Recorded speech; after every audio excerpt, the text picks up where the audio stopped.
Greetings, friends. Welcome to the demo. Me, Jmac, the Red Island Shavers. Glad to have you guys on the board for the midweek video. And today we're kind of doing two theme of the weeks in one. We're doing the CanadianMafia Show Dark Scents Week and the BBS.Live, the Razor Company Week. So we're going with Highland Springs Tobacco Oud. Absolutely love the scent on this. Oh, it's so good.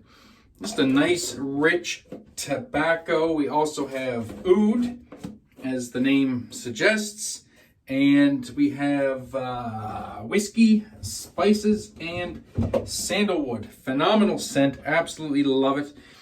Definitely fits the category. It says right in the description, it's a darker take on their Havana Vea. And it's really, really good. So we'll just get right down to it. Did a rare, for me, bowl lather today, or scuttle lather, with the Simpsons Trafalgar T3. Admittedly, not the greatest brush for doing a bowl lather. It's a great face lathering brush. Took a bit of doing to get this whipped up. Just doesn't want to splay that great in the bowl, but I mean, it splays great on the face. But anyway, it's all good. I don't bowl lather that often, so I don't really know which of my knots are all bowl lathering rock stars. But anyway, we'll go with this. Go with a bit of a hybrid lather. Kind of way. Give this a little scrub with the moisture I just worked onto my face. Oh yeah. Oh, I love the scent on this. It's so good. It is just one of my favorite tobacco scents in the den. Nice looking lather. I think we can work with that. I'll plop that in the bowl. A bit of a cleanup. So all the products you see here today, except for the mister, so I got that at a local beauty supply store, are available at the Razor Company, or they should be available at the Razor Company. I mean, a couple things may not be in stock. I didn't check if the brush was in stock at the moment or today's razor, but that being said, they do sell at the Razor Company, so definitely fits in. We're going with the Aylesworth Dracant, the original version. This is as it first came out, so the original plate and the machine finished with a second use people's blade.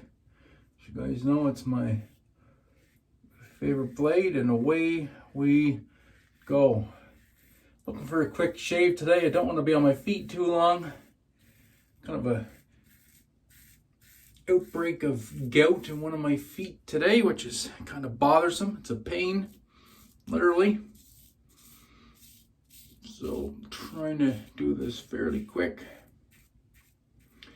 and not stand too long. Well, how is everybody's week going thus far? We're doing good here.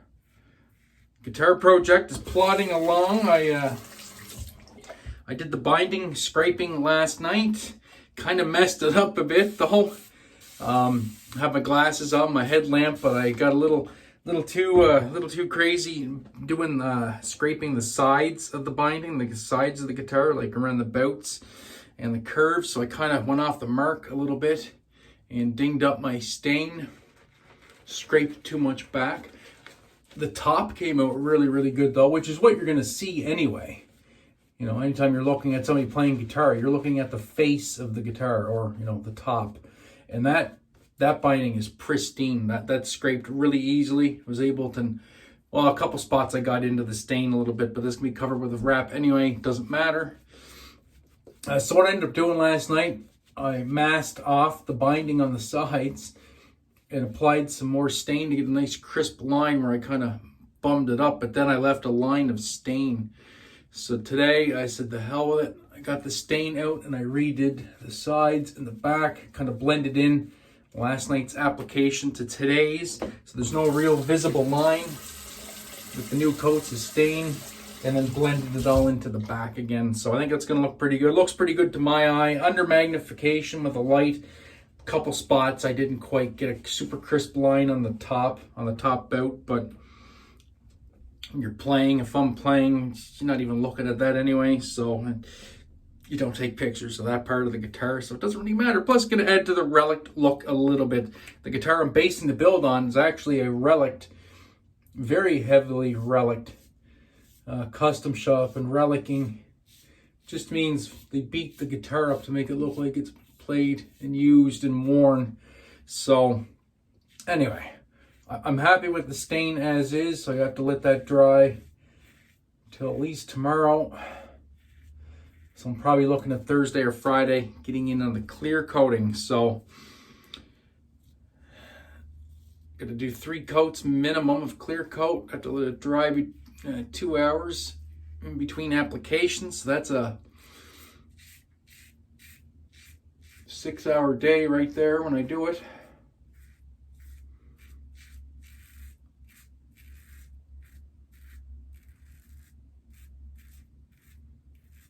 But all in all, we're having fun, and hopefully the first of next week I will be doing the vinyl wrap on the top, which I'm looking forward to just getting that done, because that's probably the biggest stressor I have, is getting that cut out correctly and getting it applied correctly. We'll get my oldest to help out with that though, I think.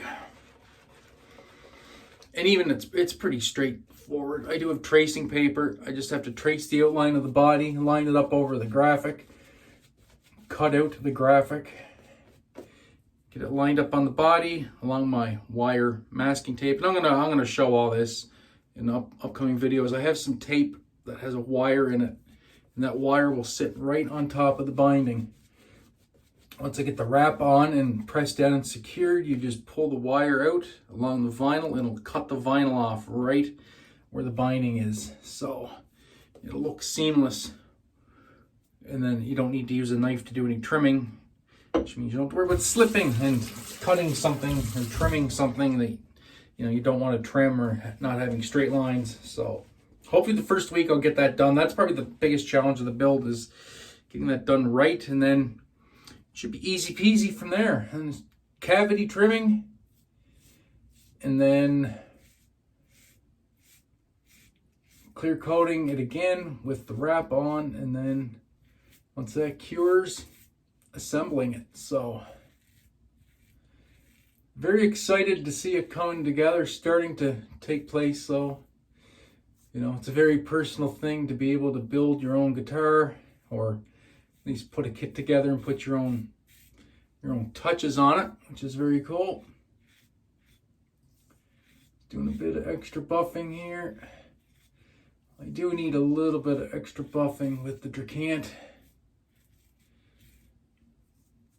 I might even benefit from maybe the open comb or the plus plate too. I'm probably going to grab one. Whichever I decide, I'll grab the open comb or the plus plate. Give that a try this year. I still get nice BBS with this razor, don't get me wrong. It just takes a little bit of extra buffing. But that being said,